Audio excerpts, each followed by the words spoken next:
भारत जोड़ो यात्रा के तहत कांग्रेस पार्टी ने अपने कार्यकर्ताओं के साथ उपराजधानी दुमका जिले के महारों से पैदल यात्रा कर लोगों को कांग्रेस से जुड़ने का आह्वान किया।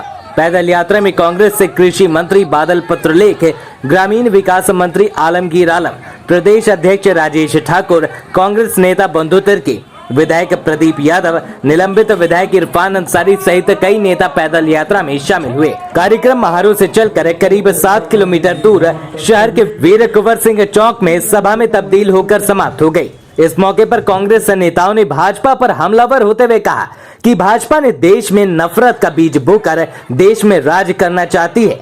देश में जब से भाजपा की सरकार बनी है, लोग महंगाई से त्रस्त हैं। उन्होंने भविष्य में देश में राहुल गांधी के प्रधानमंत्री होने का दावा किया। निलंबित विधायक के संबंध में कहा कि अभी इसकी रिपोर्ट सोनिया गांधी को दी जाएगी।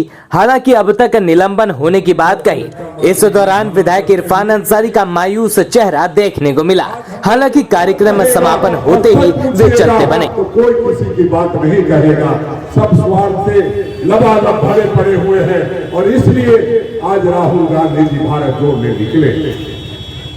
इसलिए हम लोग लगातार प्रयास कर रहे हैं। जो हमारे प्रखंड के साथी, हम लोगों को आगे आकर के काम करना होगा। तमाम साथियों से मेरा आग्रह होगा कि जिस शिद्दत के साथ आप यहाँ उपस्थित हुए हैं, उसी शिद्दत के साथ हर गली, टोला, मोहल्ला,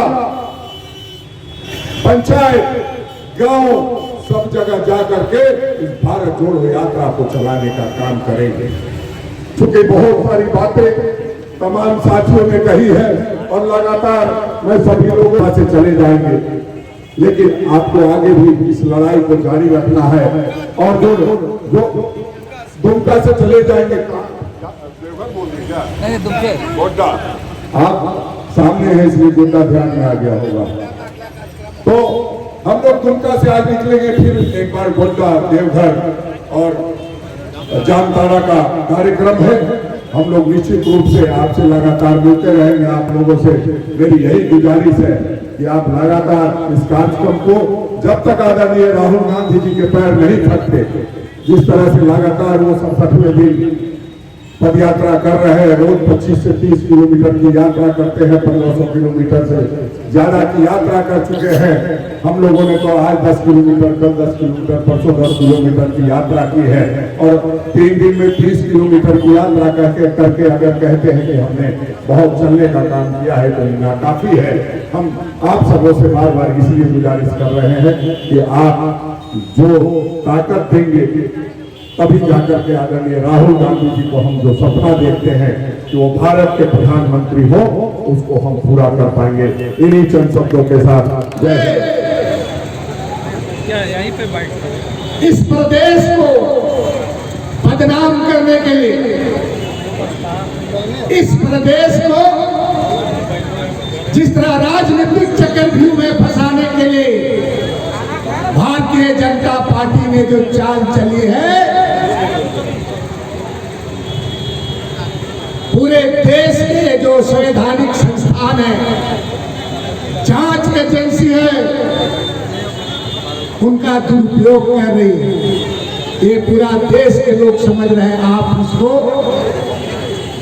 चाहे आप महाराष्ट्र से लेकर मध्य प्रदेश से लेकर के गोवा तक की बात करें, पूरे जो देश के जो संवैधानिक संस्थान है, उनका गरिमा समाप्त किया जा रहा है। उनके साथ जिस तरह से उनका अधिकार का हनन किया जा रहा है, जिस तरह से उस पर दुरुपयोग किया जा रहा है, दुरुपयोग किया जा रहा है, इस बात को जानने की जरूरत है। और तो और हमारे देश, हमारे राज्य में जो खनिज संपदा का रॉयल्टी मिलना चाहिए,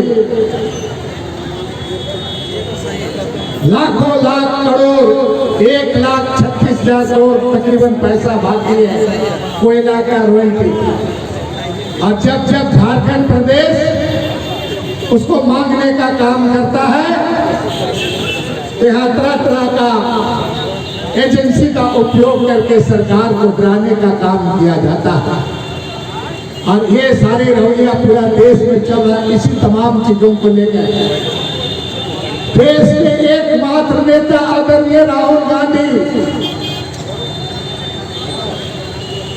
पूरा भारत यात्रा पर पैदल निकले हैं। कांग्रेस बचेगा, नफरत छोड़ो, नफरत छोड़ो। श्यामल भैया काल के मन उनका चल दुखता, बहुत दिन बाद एकदम भीड़ धुमधाम लागल है। यहाँ से पूरा एकदम पालधारी तक जाओ की बोलो। यहाँ जे सब फिर से थोड़ा थोड़ा हाथ हिला करना चाहिए। एक सप्ताह से हम देख रहे हैं कि आसपास के क्षेत्रों में जिस तरह की सुगबुगाहट हुई है वो निश्चित रूप से आने वाले परिवर्तन का द्योतक है। प्रदेश अध्यक्ष जी यहाँ मौजूद हैं, हमारे नेता बंधु तिर्की जी मौजूद हैं, आदरणीय प्रदीप बाबू मौजूद है, इरफान साहब मौजूद है, संजय मुंडन जी, सुशील मरांडी जी, भाई राजा जी, सुल्तान। उनकी जमीन खिसक रही है, पैरों तलब जमीन बचा नहीं है। उलूल जुलूल बातें। और उनके एक सांसद तो कह गए कि एसटी आदिवासी का आरक्षण समाप्त होना चाहिए। ये आदिवासी नौजवानों, ऐसे सांसद को पकड़ो, करेंगे चकमा चांद के झारखंड से बाहर बिहार का रास्ता दिखाओ। कोई उसके लिए दूसरा उपाय नहीं। आदिवासी का जो कोटा कम करने का है उसे झारखंड में पैर रखने का अधिकार है। ये आदिवासियों का झारखंड है, ये सिद्धू कानू का झारखंड है, ये बिरसा मुंडा का झारखंड है। कोई भाई का लाल आदिवासी के कोटे को कम नहीं कर सकता है। आदिवासी के कोटे को कम करने की बात करता है। बहनों भाइयों, इसलिए कि उनके पास कुछ बचा नहीं है। 1932 का खतियान नौकरी हमारी, और नौकरी लेता था बिहार का लोग, नौकरी लेता था बंगाल का लोग, नौकरी लेता था उत्तर प्रदेश का लोग। मैंने केमिस्ट्री के एक विषय को निकाल के विधानसभा में रखा था। 95 में से 94 उत्तर प्रदेश का लोग था +2 स्कूल के शिक्षक की बहाली में। बहनों भाइयों, 1932 का खतियान लागू हो गया। अब लगता है देखिए जरा, भारतीय जनता पार्टी के सांसदों को गोड्डा से लेकर धनबाद तक कोई झारखंडी नहीं है। उनको लगता है कि मेरा सगा का कैसे होगा, मेरा भाई का कैसे होगा, मेरा बेटा का कैसे होगा, मेरा भतीजा का कैसे होगा। इस 1932 में तो हम कहीं टिकेंगे नहीं। इसलिए बेचारे लोगों के मिजाज गर्म हो चुका, आधा पागल हो गया है।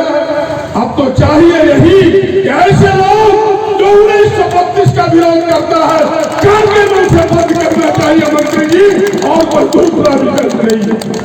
1932 हमारा अधिकार है, 1932 झारखंड का अधिकार है, 1932 यहाँ के नौजवानों का अधिकार है। और आपको समझना चाहिए 1932 से आदिवासियों को जितना फायदा नहीं है, गैर आदिवासियों को फायदा है। अब प्रदीप यादव 1932 का है, इसके बेटा का होगा। अब राजू यादव कोई बिहार का 1932 के आधार पर यहाँ किया है।